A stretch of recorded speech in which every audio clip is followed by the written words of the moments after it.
Pabango? Hindi. Sinusuot ng tao? Hindi. Sa parte ng kusina? Hindi. Kwarto? Bahay? Labas? Isa-isa lang. Ayan, may konting lubak at paakyat. Siyempre. Buelo, buelo.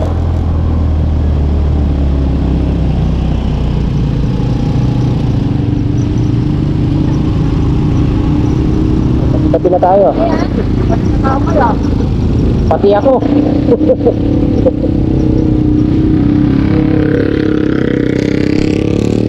Ba't ayaw mo mag-helmet? Nakalive ako. Ay.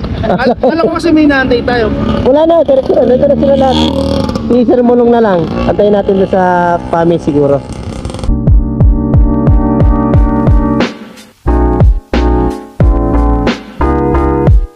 Hello po! Ano po? Welcome po sa DN Raya Campsite Review. Welcome po ulit kayo. Ang campsite na i-review natin ngayon ay Top Mount Campsite. Ito ay matatagpuan sa Pangil, Laguna. Ito po ang kahabaan ng Ililia. Yung kalsada dito ay hindi na ganun kakinis. Yung huling travel natin dito ay kailan pa yun, be? Last year pa, no? Oh, medyo matagal na. Yan, no?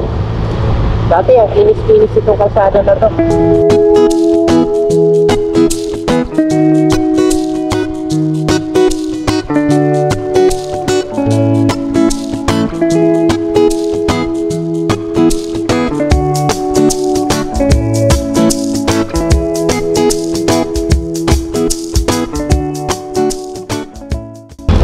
Ilang motor kaya tayo lahat?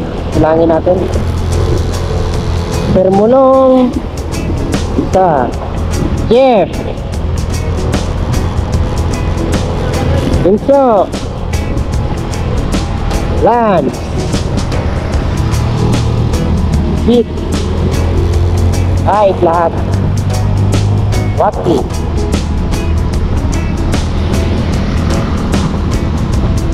Lahat may angkas, sino lang walang angkas? Silang dalawa lang. Oo nga, apat ang walang angkas. So 12 tayo lahat. Yan, ito ay packet na sa may Top Mount. Medyo makikita ang kalsada. May kusina ka lang. Yan. Ito na. Picture daw muna dito. Ayan ay ayun. Ayan ito. Ito tayo.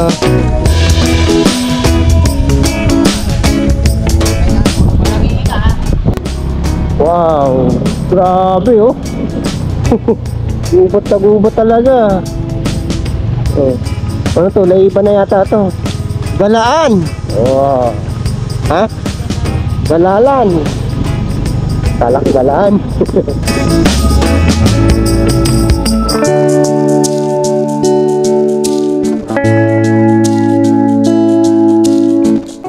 Ito yung papasok doon sa Top Mount. Nag-picture muna kami kanina. Puro picture lang, hindi na makarating sa pupuntahan. Palibasa maganda yung lugar. May kaunting rough road dito. Kayang-kaya lang naman. Hindi naman siya madulas dahil mabato, graba na maliliit. Diretso na tayo.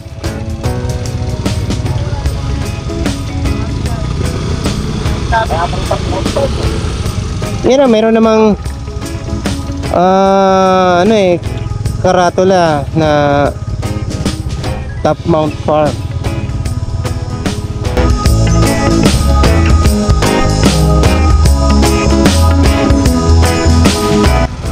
Ito yung kinakampingan ng iba. Sinasabi niya. Unahin na muna natin sila. Yan, yun na yung Top Mount to. Sige.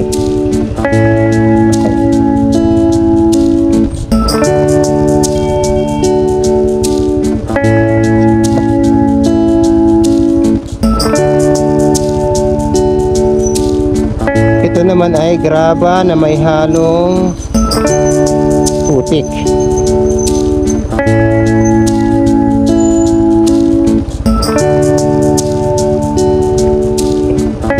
Welcome to Top Mount. Commune with nature.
Bow our heads and feel the presence of the Lord. Father God, we just want to thank you, Lord, for this day, Lord God, as you gathered us in this farm, Lord God. Lord, we pray, Father God, for our food.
Papunta ng saan ba ang way me? Falls. Parang alam na alam niya. Nangunguna ka na naman ha. Nangunguna ka na naman. Hoy, huwag niyo galitin si Sir Mulong. Nakaka-berwish ako. Baka dito daw yan. Baka dito yan. Baka dito yan. Hindi yun talaga sa akin. Nakakaabala. Parang ang hirap ng baka daw. Nakakaabala. Baka dito daw yan ha. Baka... Anong masasabi mo, Diyos ba, na taga-bitbit ka lang ng pagkain? Ewan, sasama-sama lang ako. Kung saan lang pala ako. Ha? Ang sabi sa camping, napakaganda. Yung pala? Hindi. Ang gagawin lang pala akong saan dito. Oo nga, ang laki ng bitbit mo ah. Oh, bigat pa. Makita mo yung iba. Buswaki! Buswaki, pwede ba ma-interview? Ano masasabi mo na wala kang bitbit? May bitbit ako. Ay, oo nga. Sorry. Medyo mabigat yan, dala mo. Hindi magano ako Uy, dandahan lang ha. Ito pala. Maputik. Yun, ang ganda ng lugar oh. Grabe. Actually dito pwede mag-camping dito, no? Pero siyempre private property ito. Oh, dito maganda, sobrang hangin. Ang lahat ay nagbibideo. Tao na tayo. Walang hindi nagbibideo. Lahat po dito mga vlogger nandito na sama-sama namin dito, no? Pare-pareho ng content. Paunahan na lang eh. Dito nagbabayad ng 30 pesos entrance sa falls. Ito yung pinagbabayaran. Doon. Ang campsite dito. Maganda, oh. 30 lang daw. Overnight na yun. Oh, wow. Balikan natin.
Ang score na maibibigay ko ay 94%.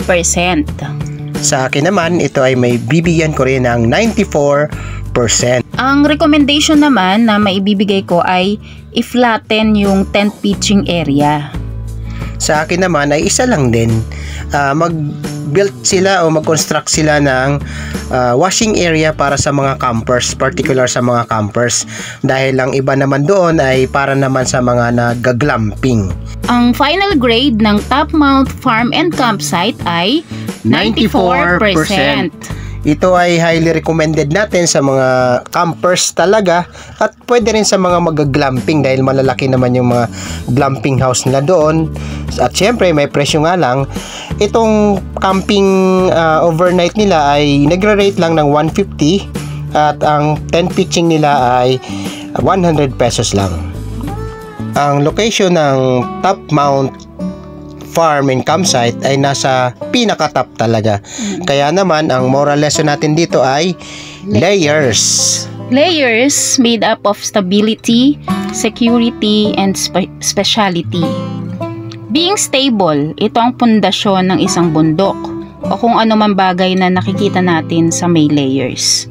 Kung sa prutas o gulay naman, ito ang pinakamakapal na bahagi dahil kailangan sila ang pinakamatatag para masuportahan at mapangalagaan ang nakakabit sa kanila.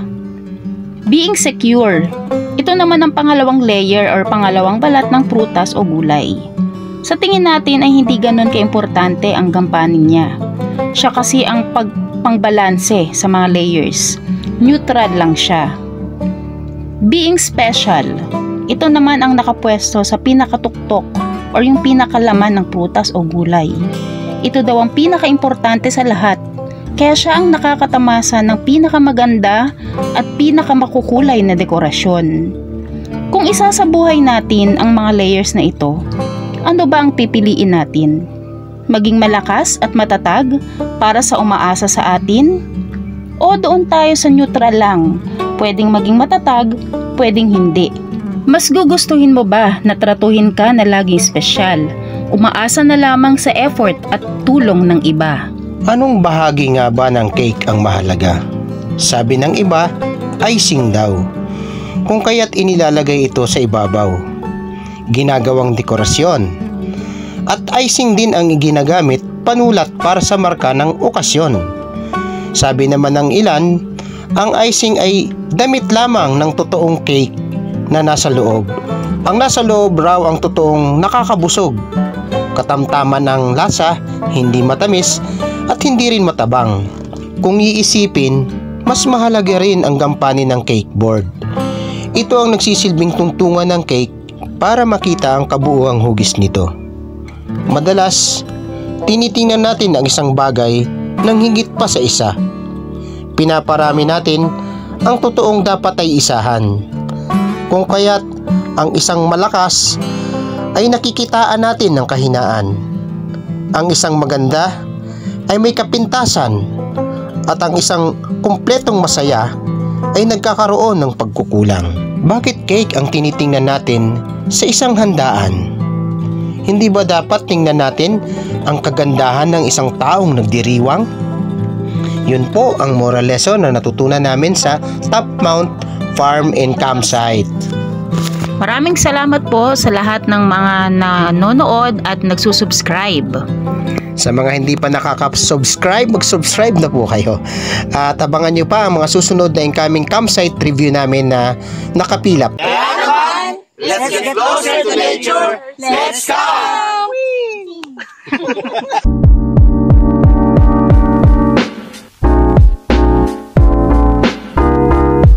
Yung tent ni Boss Vic, binabantayan na manok. Itong manok na to ay imported dito. Hindi siya ordinary na manok ng Pilipinas. Yan. Ano?